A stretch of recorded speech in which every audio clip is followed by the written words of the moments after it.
श्री शारदा सुप्रभातम्। मातः समस्तजगतां परमस्य पुंसः शक्तिस्वरूपिणि शिवे करुणार्द्रचित्ते लोकस्य शोकशमनाय कृतावतारे श्रीशारदेस्तु शिवदे तव सुप्रभातम्। बाल्ये भवस्य तमस परिहारयित्रे लीलामनुष्यवपुषेऽथ दत्ते तदर्पितधियाप्तसमस्तवेद्ये श्रीशारदेस्तु शिवदे तव सुप्रभातम्। बाल्यात् परे वयसि भर्तरि सम्प्रवृत्ताम् उन्मत्त इत्यनुचितामवधूय वार्ताम् तद्दर्शनक्रमितदुर्गमदूरमार्गे श्रीरामकृष्णदयिते तव सुप्रभातम्।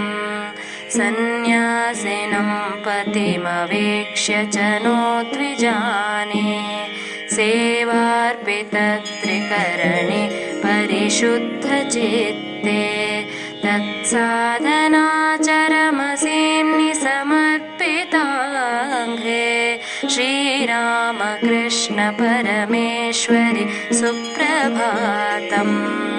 यामेव चात्मजननीं भवतारिणीं च सेवापरां तु बुबुधे गुरुरस्तभेदः तस्या समस्तजगतोऽस्य शरण्यमूर्ते श्रीरामकृष्णदयिते तव सुप्रभातम्।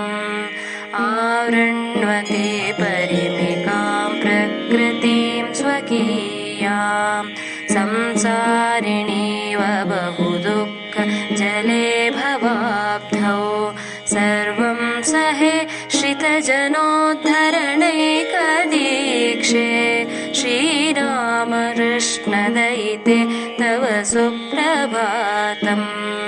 गेहस्य मार्जनविधौ मम कर्मशान्तिं नायात्यसङ्ख्यभुजनिष्क्रियमाणमेवम् आकस्मिकोक्तिविवृताखिलशक्तिरूपे श्रीरामकृष्णदयिते तव सुप्रभातम्।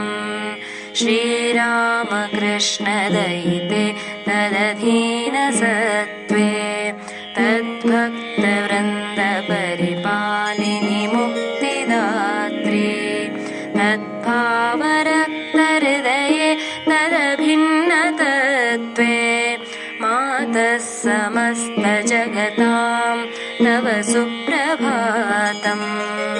मातः समस्तजगतां तव सुप्रभातम्। मातः समस्तजगतां तव सुप्रभातम्। इति श्री स्वामी अचलानंद सरस्वती विरचितं श्री शारदा सुप्रभातम्।